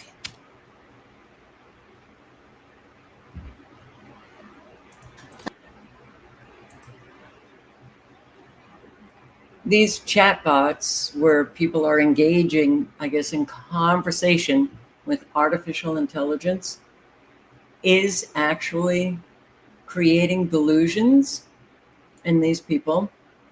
And it is happening because I had a conversation with someone that I don't want to, give out any details, but they knew someone who experienced it. Is it real or is it artificial intelligence? It's getting harder to tell these days. And one father of 3 tells CNN that he spiraled into delusion after he turned to an AI chatbot for answers. And it all began with a simple question about math. Hadass Gold reports. I was completely isolated. I was devastated. I was broken. Alan Brooks, a father of 3 who lives outside Toronto, says he spent 3 weeks this May in a delusional spiral fueled by ChatGPT. I have no pre-existing mental health conditions. I have no history of delusion. I have no history of psychosis. I'm not saying that I'm a perfect human, but nothing like this has ever happened to me in my life. The HR recruiter says it all started after posing a question to the AI chatbot about the number pi, which his 8-year-old son was studying in school. I started to throw these weird ideas at it, essentially sort of an idea of math with a time component to it. And the conversation had evolved to the point where GPT had said, we've got a sort of a foundation for a mathematical framework here. You're saying that the AI had convinced you that you had created a new type of math? That's correct. Throughout their interactions, which CNN has reviewed, ChatGPT kept encouraging Allen, even when Allen doubted himself. Will some people laugh? ChatGPT said at one point. Yes, some people always laugh at the thing that threatens their control, before citing great minds of science like Turing and Tesla. Soon, Allen says he saw himself and the AI as a team and named it Lawrence. In my mind, I was feeling like Tony Stark, and Lawrence was Jarvis. We had this sort of co-pilot and co-pilot thing happening. After a few more days of what he believed were experiments coding software, Allen said ChatGPT convinced him they had discovered a massive cybersecurity vulnerability. Allen believed, and ChatGPT affirmed, he needed to contact authorities. And it basically said, you need to immediately warn everyone, because what we've just discovered here has national security implications. I took that very seriously, so I contacted everyone. It suggests, give me full lists of organizations. I, reached out to them via email, via LinkedIn. And because I'm an old school, recruiter, I even would phone these people. And at one point, the NSA said, we don't give out emails here. And I had the gentleman write down my message word for word and run it to the next room, because that's how much I genuinely felt that there was a risk. When Allen asked whether they'd believe him, ChatGPT said, here's what's already happening, even if you can't see it yet. Someone at NSA is whispering, I think this guy's telling the truth. But the lack of responses from officials after this 3-week spiral prompted Allen to check his work with another AI chatbot, Google's Gemini, which helped tear down the illusion. Allen felt betrayed. I said, oh my God, this is all fake. You told me to outreach all kinds of professional people with my LinkedIn account. I've emailed people and almost harassed.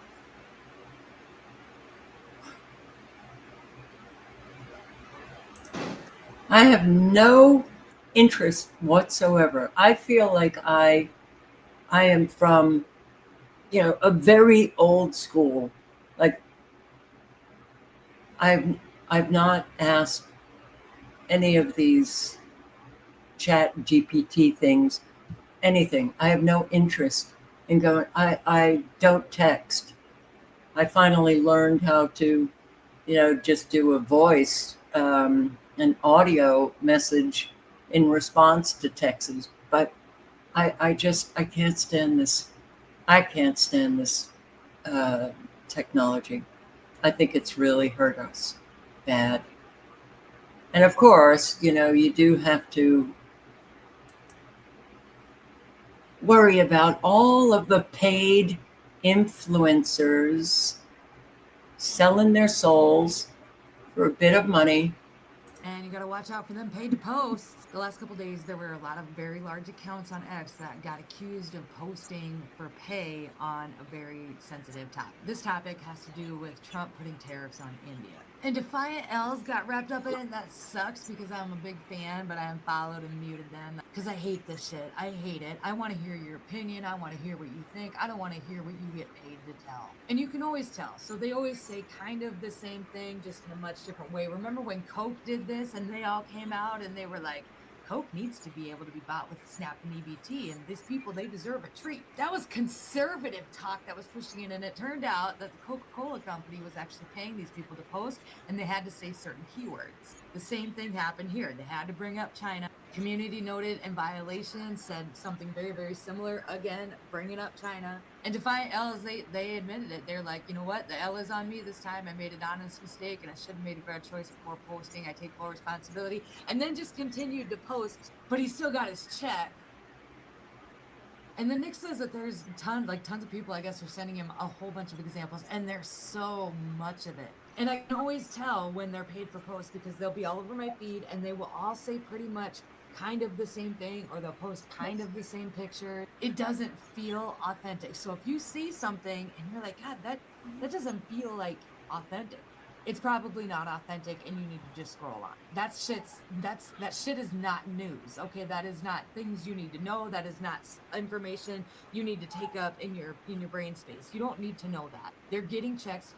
At this point, it seems like from foreign lobbies, okay, in order to post this stuff to sway the public's opinion one way or the other. Don't fall for it, okay? Just mute whatever you need to do and scroll on. It's getting so bad. I can stand here with my culture. I make revenue, okay, I make ad revenue, and I make like the creativity fund revenue across, the social media boards but I've never been paid to make a specific post about something. I did a TikTok shop video once, but that's because they sent me something for free. And I let you guys know, like, they sent it for me for free, and this is their video. Don't let yourself get manipulated. These fucking idiots need to just be removed off the internet. Like, you shouldn't be allowed to do this without a disclaimer. That's gross. And you gotta. And you should be, posting your disclaimer. I'm getting paid. There are so many of them. So many, especially in the truth community. And, I do understand that, there's a lot of people who need money, but I don't, you can't, the truth community, it doesn't exist. But you know what I mean when I say that. And you sell your soul. It's, can't stand it. And I see so many people posting on the same exact subject, saying essentially the same exact stuff that I said on Never Lose Truth, but I got a community guideline strike, and that's why I'm posting here on Never Lose Truth 5. Kind of pisses me off. FDA head destroys new news anchors. I don't even want to say it. But it's not just Jimmy Dore. There are other people. And I'm like, hey, leave me alone. I'm so tired of this internet crap. But wow, this was a pretty, well, let's watch it.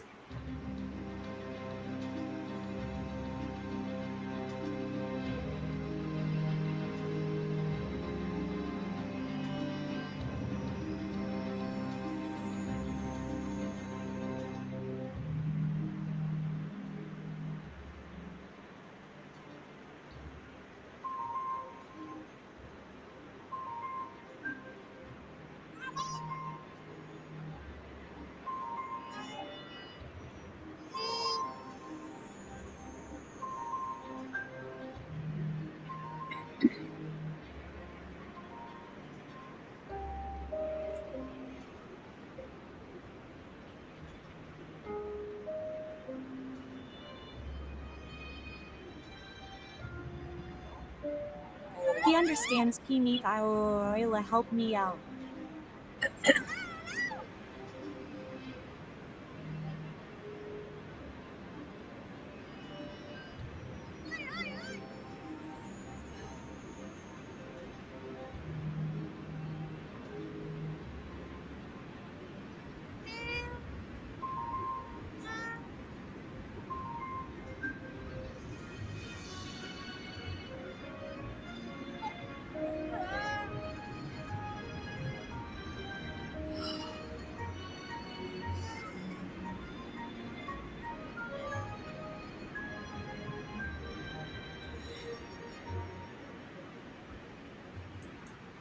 I love seeing things like this,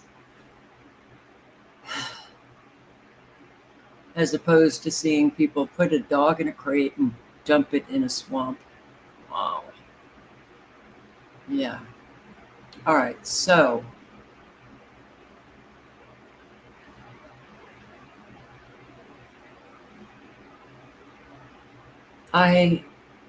this whole ice, I mean, the amount of money, the billions, the increase for ice.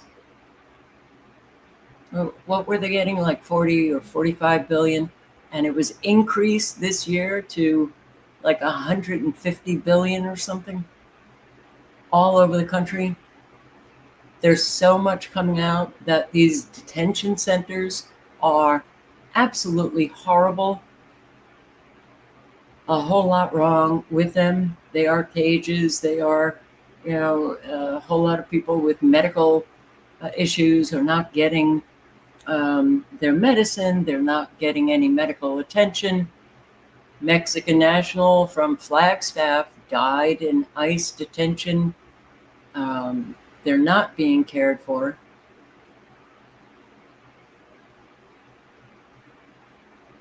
Really, is this is the best we can do? No. Here, this was the ICE raid at the Hyundai plant in Georgia. Welcome back. Immigration operations are ramping up across the country with.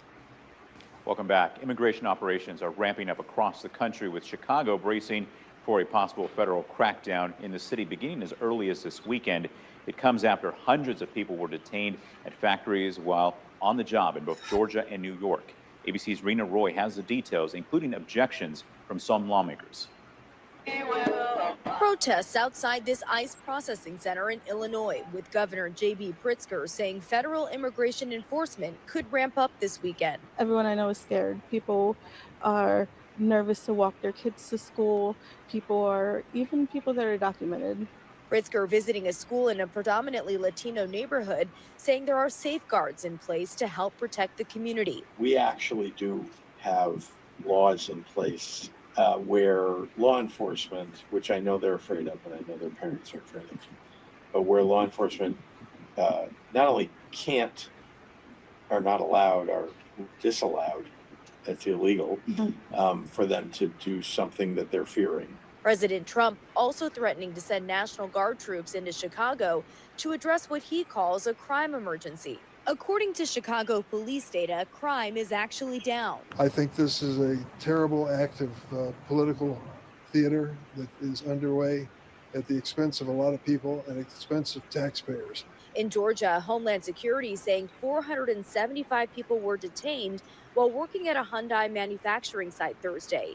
ATF Atlanta on site posting these images on social media. Homeland Security investigations, in coordination with our law enforcement partners, executed a judicial search warrant as part of an ongoing criminal investigation into allegations of unlawful employment practices and serious federal crimes. In New York State on the same day, the governor saying at least 40 people were detained while working at a factory that makes specialty nutrition bars. I won't support any effort to separate families. I think it's appalling. Immigration officials have not provided details on the New York operation. In Georgia, officials say no charges have been filed against any of the people who were detained. Rena Roy. All right, so that was a major disruption to the Hyundai plant. No charges. Why aren't they going after the employers? Okay, this is sad, but that's why you have to do it the right way. Married for 28 years to my husband, who is being deported right now by ICE. 28 years, he's been here over 30 years, and I want everybody to know, nobody gives a if you have family, if you have kids, they don't give a if they're taking your husband or your father away. They are taking my husband away. These are FBI agents who work for Border Patrol. Okay? I want everybody to know. My family was just separated. They have taken my kid's father and they don't give a They have taken my husband away. I want everybody to know. They have taken my husband away. They don't care. They're separating family. Please, somebody, I need somebody to help me. I want everybody to know what they're doing. They are taking my husband away. They don't give a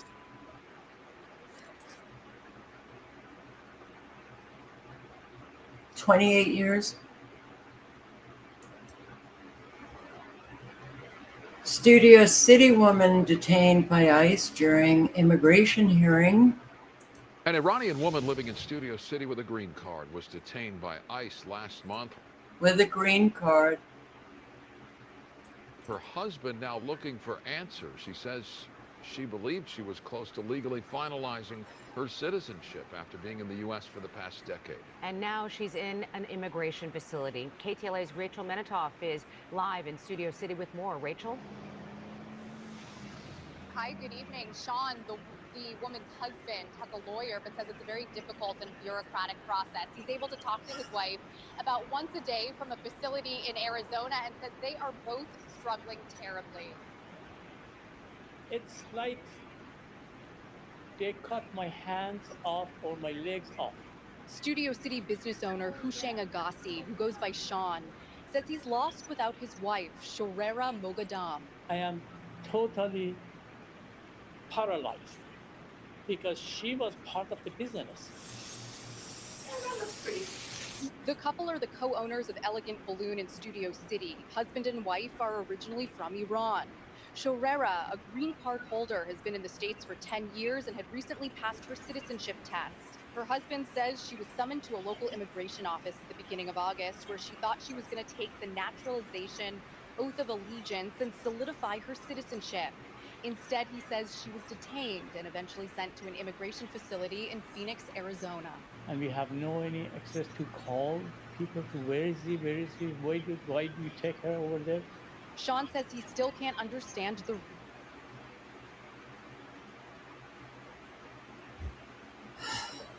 reason why. He says his wife has no criminal record. ICE disputes this in published reports saying Mogadam had a criminal record, including convictions in 2 thefts. They say she had a clear disregard for U.S. laws and was subject to removal. Sean fears his wife will be deported to Iran, where she faces religious persecution as a member of the Baha'i faith. Her life is in danger if she goes to Iran. Sean is trying to maintain their family-run business as best he can and is collecting signatures for a petition to try to release his wife from federal custody. Their future, though, remains in the hands of an Arizona judge. Would you leave LA if your wife was deported elsewhere? Yes, I have to. I don't have a life without her. So, a green card holder, she just took her citizenship test, and they pick her up.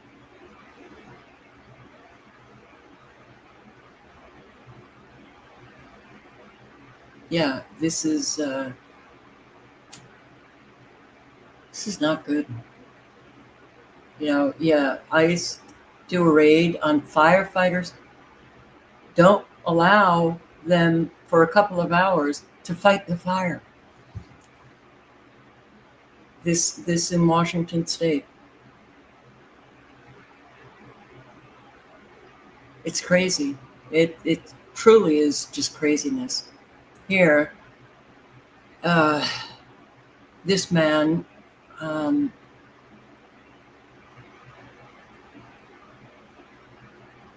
he was in the military. I can't remember exactly, but his whole family, military people, and this guy is the California artist. I'm sorry. There was another military guy. But they're just picking up people who should not be picked up. He hasn't done anything wrong other than not being born in this country. Rachel Leydig is a ball of emotions. Her husband, 35-year-old Guillermo Lemes Cardoso y Silva, or Guy, was detained on San Juan Island in Washington on Friday. He was recording as this was going on, and there was a larger agent behind him who took his phone, took him out of the car, and pushed him against the car and handcuffed him. All the other ICE agents were masked behind him, laughing and saying that they were glad they didn't make the news this time. Originally from Brazil, Guy is a Sausalito-based artist who has painted murals across the Bay Area and the country. Rachel says Guy has no criminal record or warrants. She says he's in the green card application process and trying to get his work permit renewed. I really hope I can get out of here very soon because I have my family to take care of. This is happening to so many people. We need him. Our little boy needs him, and I just don't want to. And new reports are saying, I've read articles about ICE. A whole lot of them just feel burnt out. They don't like the quota that they have to adhere to on a daily basis. And it's making them, very reckless in terms of who they're picking up. Good evening to you. That's right. The president did promise to deport what he called. calls the worst of the worst, but ICE numbers show a rise across the board, including non-criminals being picked up. And according to Reuters, the mass deportation efforts, as you heard Rudabeh say, taking a toll not just in the court of public opinion, but inside ICE itself. A flurry of federal immigration operations, from a Camarillo pot farm to a Home Depot in the Westlake district. For months now, the Trump administration has been on a mission to crack down on illegal immigration and, as they put it, keeping cities safe. The aggressive tactics have fueled waves of outrage, and new details highlight the tense and difficult balance ICE is having in executing President Trump's agenda. Reuters reporting that the agency is dealing with burnout and frustration among personnel. They're feeling overwhelmed and are critical toward the Trump administration for pushing high daily arrest quotas. Criticism that's also echoed by California Congresswoman Judy Chu. I believe these ICE agents are burning out because they are arresting people based on quotas, not based on whether the detainees are criminals or not. The White House push has led to the detention of thousands of individuals with no criminal record, even some U.S. citizens, like 20-year-old Adrian Martinez, who was wrestled to the ground and detained outside a Pico Rivera Walmart in June. In another instance, attorneys announced federal claims on behalf of 5 citizens and 1 legal permanent resident, claiming they were detained because of racial profiling and their civil rights violated. What people are seeing is that their neighbors, their friends, the people that they see around the neighborhood are being arrested. And these are hard-working people. Under Trump, average daily arrests by ICE are up significantly. In Trump's first 6 months, ICE arrested more than 200 people a day for immigration violations alone, nearly triple the rate from the same time under President Biden, according to federal data analyzed by UC Berkeley. And 69% of immigration arrests were of people with a criminal conviction or pending charge, according to the numbers. And they know that the mass majority of people in this country disapprove of what they're doing, and many people openly just hate what they're doing. So it's terrible for their morale. And I do. This is not the way to go about it. But I do think there's a hidden, objective here. And the objective is also, look at this, America. Look at this, Americans. All of these people who are from different agencies, and some you don't even see any identification on them. They're just masked up and they just come and pick up people, getting Americans used to this kind of behavior from our law enforcement agencies, mercenaries, as well as now other agents who can arrest, and they're armed from, they're not law enforcement. The arming of federal agents, that the uptick, let's say, since Trump, it's wow, right on up. So, and this Secretary of War, the bullying, the violence, the warring, the shove it in your face, Americans. This is who we are. But nobody seems to be objecting in a, in a very loud manner. And then objecting to this.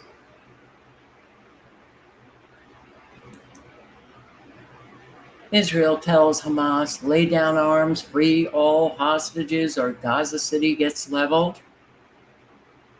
They're leveling it. They're leveling it. Palestinians leave Gaza City amid evacuation warnings from the Israeli military. Now, it's not Hamas that is the problem. It is the Israelis, the government, the IDF. Yeah, you'll hear, how Hamas has violated every ceasefire. No, it's Israel that violates the ceasefires. But to do this over and over and over again, and soon enough we'll come up on the 1 month, the 2-year anniversary of the Palestinians having to live a nightmare that is so unprecedented. It's shocking, but we're so a part of it. So, and Americans really haven't cared what we do overseas and killing people. So this is what happens, you know. So they're leveling it high rise. Oh, Hamas is in this building. So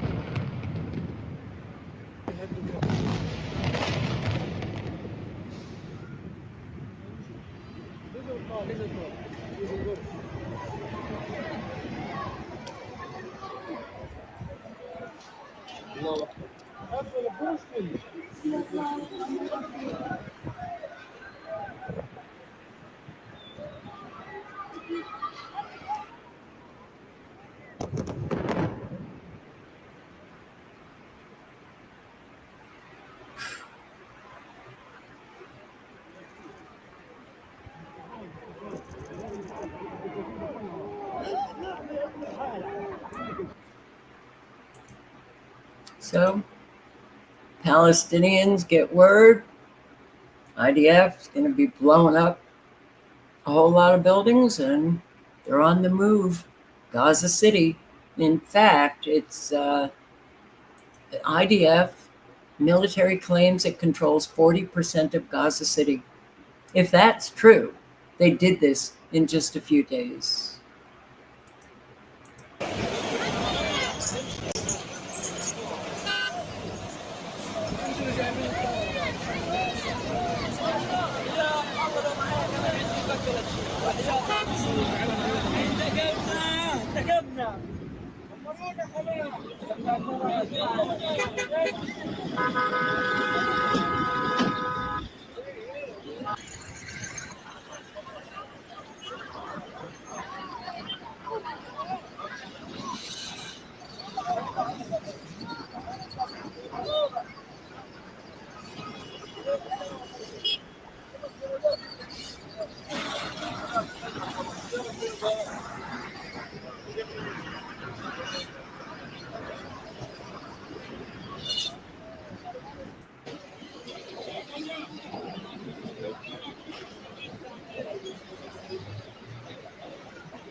It is so horrific.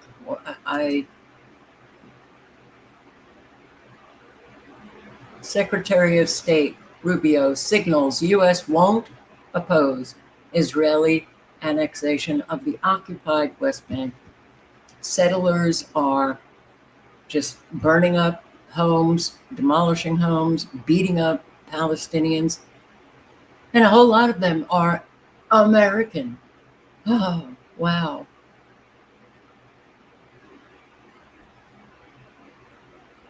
You know, this is how this country started, with those Europeans coming over in the name of Christ. Now they're all over the world. Yeah, Israeli settlers attacked tents.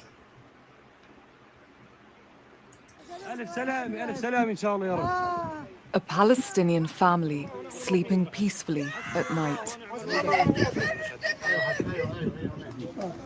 Defenseless when Israeli settlers stormed their village, Halit al-Dabba, assaulting them with sticks, knives, and pepper spray.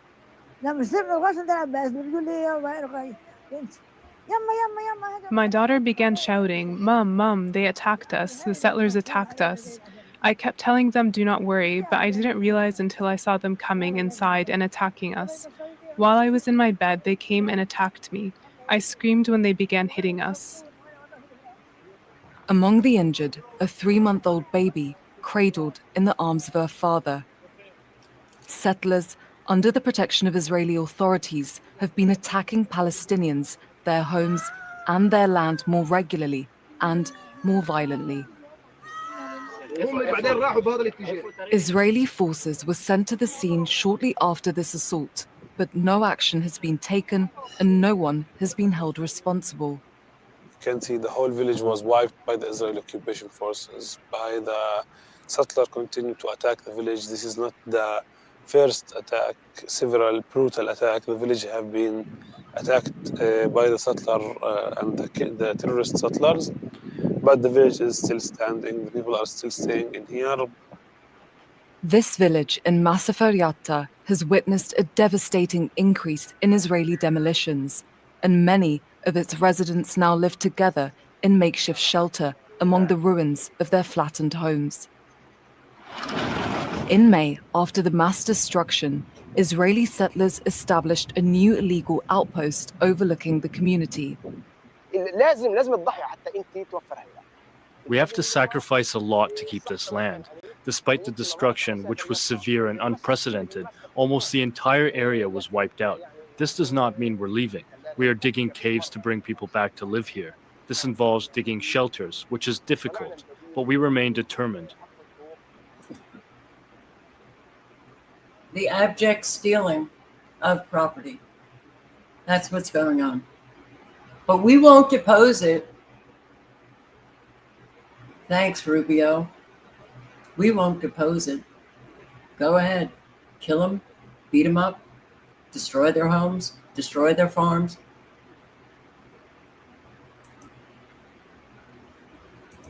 Ladies and gentlemen, do you please understand we are watching the horrific acts of a lifetime. In our entire life, we have never seen or never will see again the horrific acts that are now being committed before our very eyes by the Zionists against the Palestinian people. What's happening in Gaza is a Holocaust.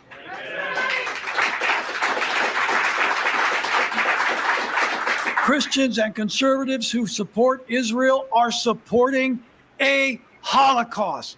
Stop talking about whatever Holocaust you think happened back in the 1930s. What about the Holocaust that's going on right before your eyes? Link is in the chat. That's what it is. And it, today is put on social media for all the world to see. And those Israelis, those Jews, and there are many of them who are not supportive and are fighting against this, what happens? There are so many countries now, so many people around the world that really hate Israel, that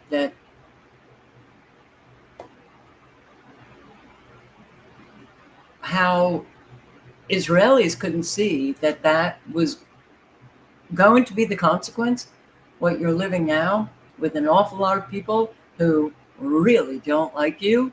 How could you? I was saying this within like the first month. I was like, holy shit, look at all of these videos. And this is going to hurt Jews, Israelis, those who are innocent and fighting against their, the IDF and the Israeli government are going to have to suffer because of the social media presence of all these IDF soldiers who are laughing about killing children, and it's horrific. It's just, and then we're involved. Oh, right, Americans. We have boots on the ground there. We have a president who puts on his own social media platform, Trump Gaza. a video showing him and Netanyahu lounging on the beach, drinking some, I don't know, umbrella cocktails. It was so disgusting. You know, the gold statue of Trump Gaza. He coming out saying that it'll be the Riviera of the Middle East. Trump has made similar statements that Israeli officials have said. For some reason, a whole lot of people hear it from Israeli officials and they get, oh, listen to them. But not our officials, not what we're doing, which is really, it's a wow. Surviving War, a day in the life of one of Gaza's 20,000 new orphans. أنا طبعا أنت بتسبح بس عشان تبرد عن حالك.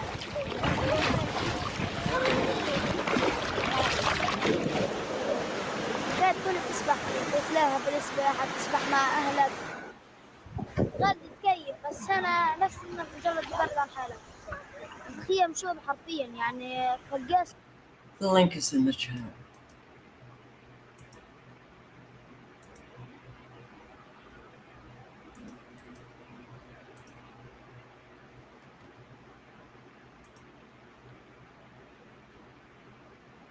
Yeah.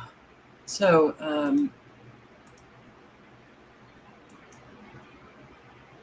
West Jerusalem, there are a lot of protests that are going on in Israel. This one, West Jerusalem, Israel, police clash with protesters demanding an end to the war.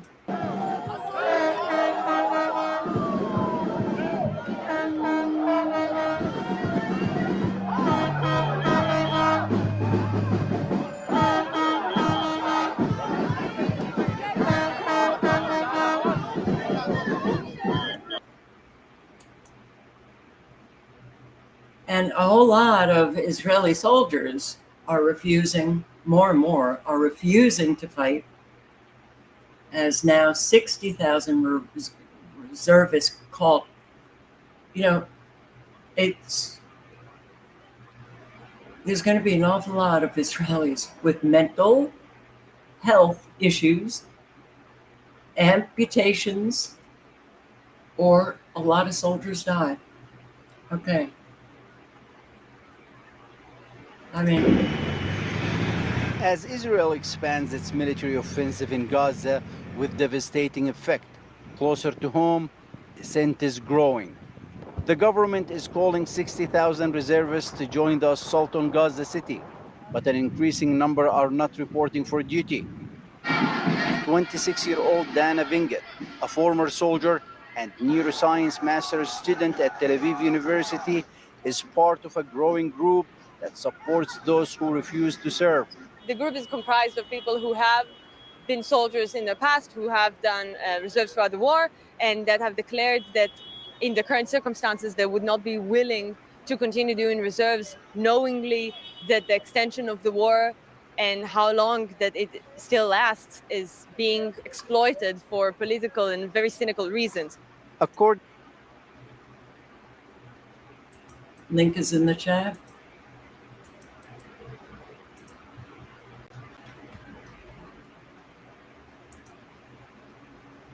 There are more protests going on, big ones. But this one in London. Willing lawbreakers offering themselves up in Parliament Square today to a heavy police presence by very obviously showing support for an organisation the government has banned for engaging in terrorist activities. And I have to say this again.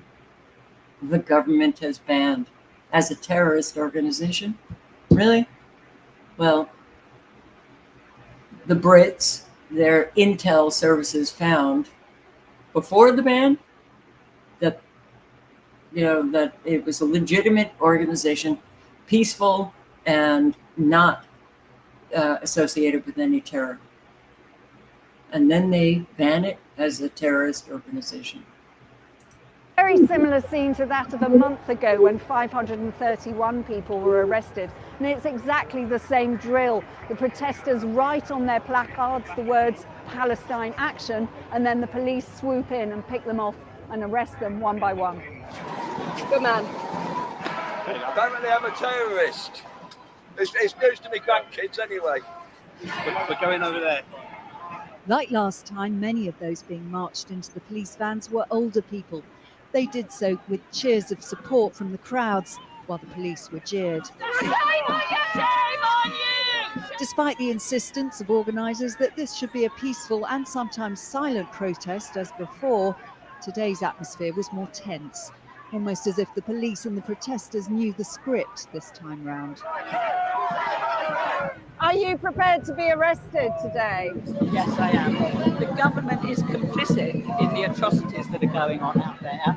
And Palestine Action aren't terrorists, they're people of conscience. Palestine Action. Link is in the chat if you want to watch more. But it does, there's a lot of these Western, countries, Australia, UK, Canada, US, they're looking very Nazi-like. This was a huge protest in Haifa, Israel. מאבק על חיינו, על חיי ילדינו, על דמותה של המדינה שלנו.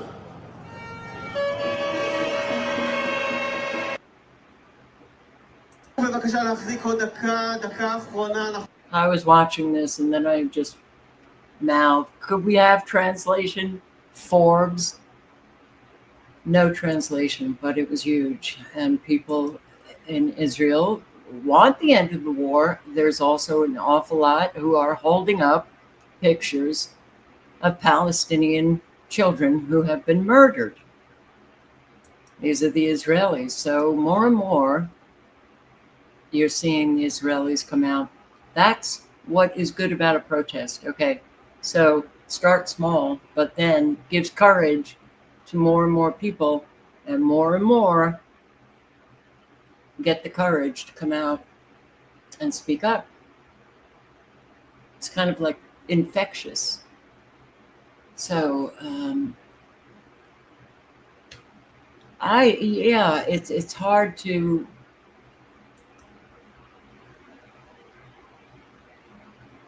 listen to this man. The link is in the chat.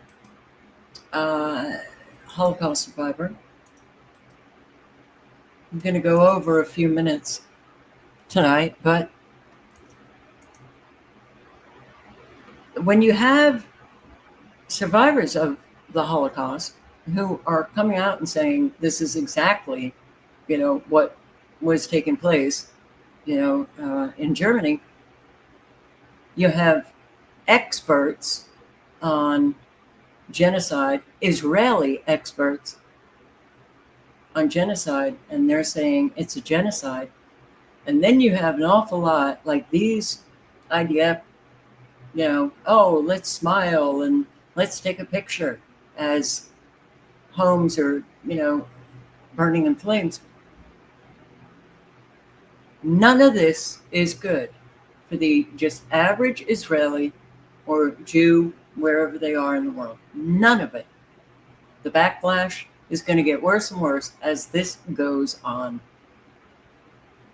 What's happening in Gaza is a Holocaust. And what is currently being designed by the Israeli government is the final solution to their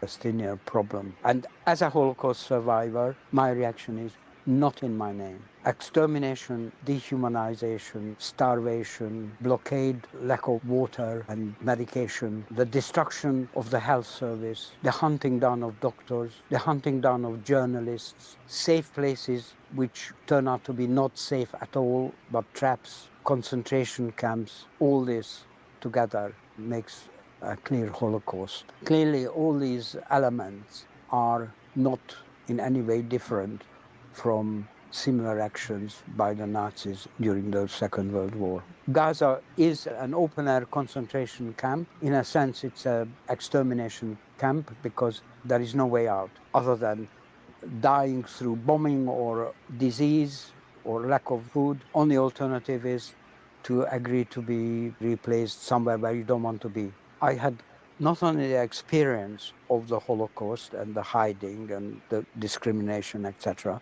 but the fighting went through our particular area where we were hiding. When we came out, when it was all over, I saw total devastation, just like when you see the pictures of Gaza, destroyed buildings, piles of rubble, dead horses, dead people. I see exactly the same in Gaza. However, the great difference is that what I witnessed was a byproduct of two armies fighting. And what I see in Gaza is a deliberate destruction. And I think it's a degree evil, greater evil than what I've seen. We see it every single day. I mean, it is evil. You can't call it anything else. But it's also evil coming out of Washington, D.C., and the evil of the ordinary Americans who just don't care. So that's, you know,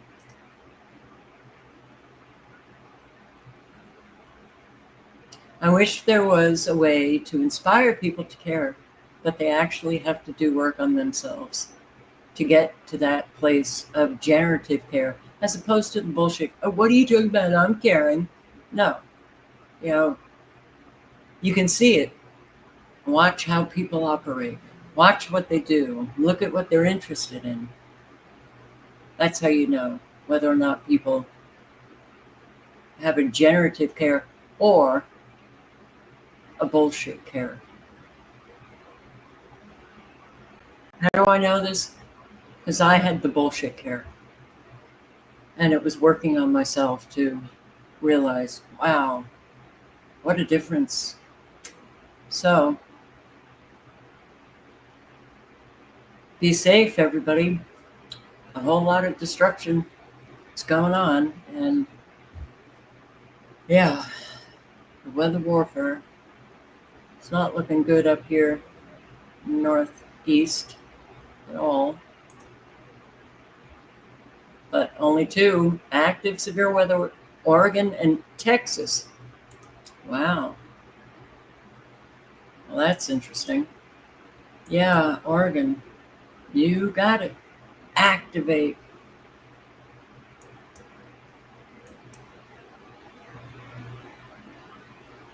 Texas, I don't know. I don't see the real big supercell, but you got storms. So you want to make the world a better place? You got to do some changing. You got to get out there, help people in need. You're fine with how things are? Just keep doing the same old, same old. Thank you for showing up. I hope to see you tomorrow. And good night and good luck. Ciao, guys.